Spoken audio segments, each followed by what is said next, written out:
mais? O que eu devo fazer? Outra ajuda você pode conseguir lendo livros a respeito dos costumes bíblicos, tanto do Antigo quanto do Novo Testamento. Esse livro aqui, Manual dos Tempos e Costumes Bíblicos, eu já usei bastante. Ele fala muita coisa boa. Olha, por exemplo, a alimentação, a importância da sinagoga, a ocupação romana, a agricultura e pecuária, os idosos, o sexo, a prática da medicina, vestuário. Isso é uma ajuda muito boa para você entender os costumes e usos daquele povo. Comentários bíblicos também são muito bons. No meu entender, o melhor comentário é a Bíblia Vida Nova. No rodapé, ela tem vários esclarecimentos a respeito de determinados versículos que estão logo ali acima. Eu li quando eu era recém-convertido e me ajudou muito. Existem livros falando sobre livros da Bíblia, ou sobre passagens da Bíblia, ou sobre capítulos da Bíblia. Esse aqui, Nada Me Faltará, é sobre o Salmo 23. Foi escrito por um pastor que também era pastor de ovelhas. E ele conta o significado de cada versículo do Salmo 23, que ele, o Senhor é meu pastor, ele aplica de acordo com os conhecimentos dele como pastor de ovelhas mesmo. Esse aqui é um livro sobre os profetas menores, a mensagem dele, justiça e esperança para hoje. Existem livros sobre Levítico, sobre Hebreus, sobre Apocalipse, sobre os evangelhos. Você vai encontrar uma enormidade de comentários. E isso é muito bom, facilita bastante a compreensão do texto bíblico. Uma Bíblia de que eu gosto muito é essa aqui, a Bíblia de Jerusalém. Ela é uma Bíblia católica, então ela contém os 7 livros adicionais do Antigo Testamento, que não existem na Bíblia evangélica. Ela foi traduzida por uma comissão de tradutores de diversas denominações, católicos, evangélicos, de diversos ramos. E ela tem vários comentários na parte de baixo, que facilitam bastante a compreensão. Para que a gente possa entender o contexto histórico e o ponto de vista dos autores, você pode usar dicionários bíblicos. Esse é um dicionário bíblico. Quando você vai consultar alguma coisa, você vê informações bastante extensas. Por exemplo, gentios, nome que designava todas as nações afora a nação judaica. E tem as referências bíblicas em que isso aparece. Os judeus eram um povo escolhido por Deus, tinha uma religião sublime, etc. Vem esclarecendo o que é isso. Quando você vai falar em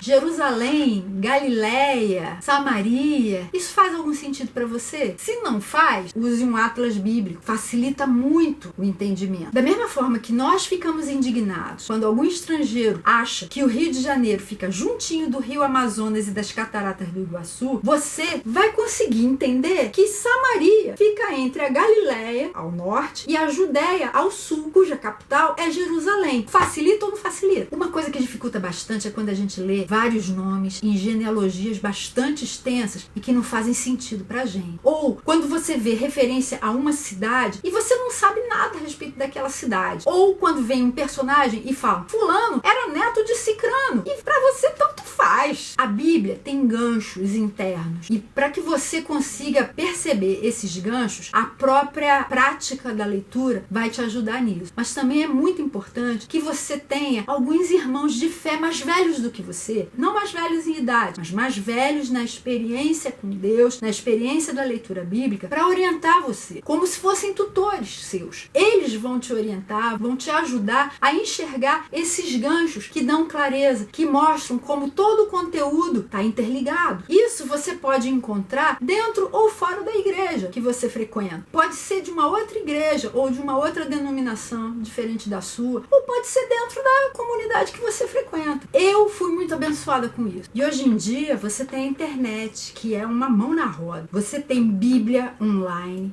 Bíblia em várias versões. Você pode ter acesso à Bíblia em aramaico, em hebraico, em grego. Você pode ter acesso à chave bíblica, busca de versículos online, comentários, estudos feitos por outras pessoas e aplicativos para celular. Minha filha tem a Bíblia no celular e é essa que ela usa. Agora tem um debate, marcar ou não marcar a Bíblia? Depende, é você que vai estabelecer. Tem gente que não gosta de marcar, prefere ela toda lisinha. Ótimo, faz assim. Mas tem gente que gosta de marcar e tem outros que marcam tudo. Meu marido marca tudo. Ele marca tanta coisa que você não consegue destacar nada, porque fica tudo marcado. Eu marco algumas coisas. Só que no começo eu fazia marcação com aqueles marca-textos que parecem um hidrocor. Eu não gostava muito não, porque do outro lado as páginas são muito fininhas e a marcação aparecia também. E isso atrapalha a leitura, porque acaba marcando também o que você não quer marcar. Depois eu evoluí para o lápis de cor. Peguei um lápis amarelinho e era esse lápis que eu usava para marcar os versículos que me chamavam a atenção. Ficou muito bom. O problema é que às vezes a ponta quebrava, eu precisava de um apontador e isso atrapalhava um pouquinho. Depois eu comecei a marcar só com caneta. Eu tinha sempre um marcador de página durinho,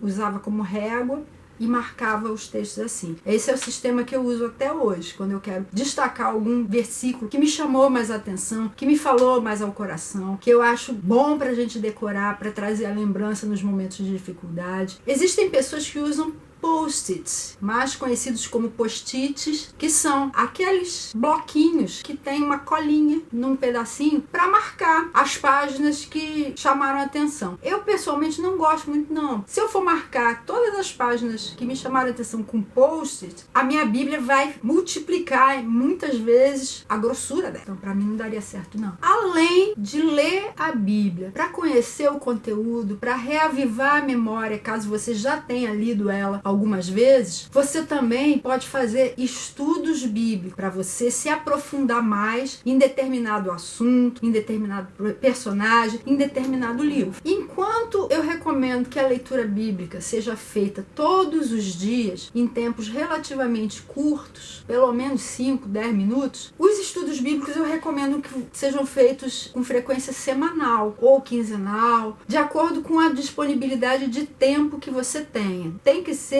um tempo em que você não seja perturbado durante uma longa duração. Por exemplo, sábado à tarde, domingo à tarde, algum horário que você tenha folga e que você possa ficar meia hora, 1 hora, 2 horas disponível só mergulhando mais profundamente naquele trecho da Bíblia. Enquanto para a leitura bíblica você pode ler até dentro de um ônibus, bastando pegar sua Bíblia impressa ou no celular, para o estudo você já vai precisar de mais espaço. Lembra esses elementos que ajudam a gente: dicionário bíblico, atlas bíblico, comentários, livros sobre costumes. Tudo isso vai te ajudar quando você estiver fazendo o estudo bíblico. Para isso você vai precisar ou de uma mesa onde você possa botar o material, computador, de repente para você fazer pesquisa na internet, ou a sua cama. Pode ser cama de solteiro, cama de casal, mas desde que tenha espaço para você espalhar o material que vai ser necessário. E uma coisa que eu acho muito, muito importante quando você vai fazer o estudo bíblico é você ter caderno e caneta para você anotar as lições principais que você vai extrair daquele texto. O que você vai anotar? Quem está presente nesse texto? Quem é que está falando ou agindo? O que está sendo dito? Está sendo dito por quem e para quem? Está sendo dito por quê? Essas pessoas, onde estão? De onde vieram? Estão indo para onde? O que está sendo feito? E está sendo feito de que maneira? O que aconteceu antes desse texto? O que está acontecendo? E o que vai acontecer depois? Qual é a ideia principal? Existe algum exemplo que eu devo seguir? Existe algum erro ou pecado que eu devo abandonar? Existe alguma ordem que eu devo obedecer? Existe alguma promessa na qual eu deva crer? Em suma, o que eu aprendi? E o que eu vou fazer de prático a partir de agora? Quando você for fazer estudos bíblicos, você pode escolher um livro específico ou você pode escolher um personagem específico. Por exemplo, Pedro, como era quando Jesus o encontrou, como era enquanto caminhava com os outros apóstolos, como ele era durante o livro de Atos, e qual é o Pedro que a gente consegue enxergar através das cartas que ele escreveu. Você pode fazer estudos de assuntos a partir de perguntas que você gostaria de ver respondidas. Você quer estudar por que as pessoas sofrem? Você quer estudar como perdoar o próximo? Você quer estudar a respeito de fé, a respeito do amor, a respeito da trindade, santificação, vida em família, ética no trabalho? Existem milhões de assuntos que podem interessar a você. Faça um estudo bíblico a partir daquele assunto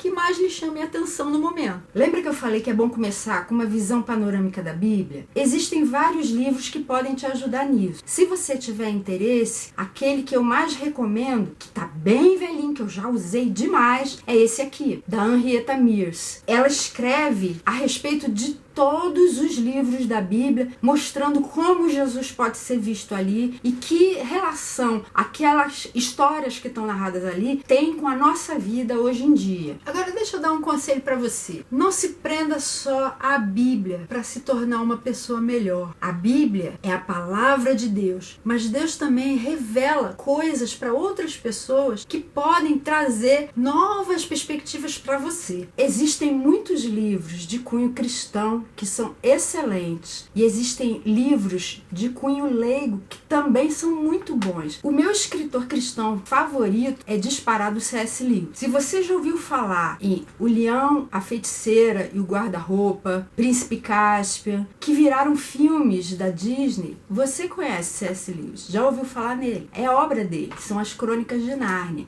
Esse é O Leão, a Feiticeira e o Guarda-Roupa. Essa é a coleção completa. São livros infanto-juvenis com histórias de ficção, mas com conteúdo de fundo cristão, anunciando Jesus na pessoa de Aslan. Mas o C.S. Lewis não escreveu só ficção. Ele escreveu também a respeito de assuntos que nos interessam diretamente. Por exemplo, por que a gente sofre? Ele escreveu esse livro aqui, O Problema do Sofrimento. Além disso, ele escreveu sobre o cristianismo, como ele chegou à conclusão, pelo próprio raciocínio, do motivo pelo qual o cristianismo é a única religião que faz sentido. Ele escreveu O Cristianismo Puro e Simples, que é sensacional. Um outro autor de quem eu gosto muito é o Richard Foster. Ele escreveu diversos livros sobre oração, sobre dinheiro, sobre poder, mas os dois dos quais eu mais gosto são Celebração da Disciplina, e ampliando um dos capítulos de Celebração da Disciplina, ele escreveu Liberdade da Simplicidade. Eu recomendo fortemente esses dois. São livros cristãos que vão ajudar você a enxergar algumas coisas mais profundamente e com maior clareza. Um outro autor de quem eu gosto é o Philip Yancey. Ele é jornalista e acho que por causa disso, as abordagens dele são muito honestas. Ele pega algumas dificuldades nossas e vai investigar a fundo e chega a conclusões que muitas vezes deixam a gente surpreso. O livro dele, de que eu mais gosto, é esse, sobre oração. Na linha da autenticidade, a gente tem também o Bill Hybels. Esse livro é muito interessante e ajuda a gente a enxergar as diversas máscaras que a gente veste e que atrapalham demais, não só o nosso relacionamento com Deus, mas com os nossos irmãos e todos os próximos. Mas não são só livros religiosos que ajudam a gente a enxergar Deus melhor. Você já ouviu falar no filme O Senhor dos Anéis, a trilogia de J.R.R. Tolkien? Esse é o livro original. Além disso, ele também escreveu O Hobbit, que conta a história antes dos fatos narrados no Senhor dos Anéis, e também escreveu o Silmarillion, que conta, na visão dele, uma visão de ficção, a criação dos anjos, a criação do mundo, a queda do mundo, e é muito interessante também tem uma conexão com o Senhor dos Anéis. Além disso, existem livros que não tem absolutamente nada de cunho religioso e que eu recomendo também porque ajudam a gente a ter uma vida melhor. Um livro que eu li, que eu achei sensacional, é esse aqui, 100 Coisas para Fazer Antes de Morrer.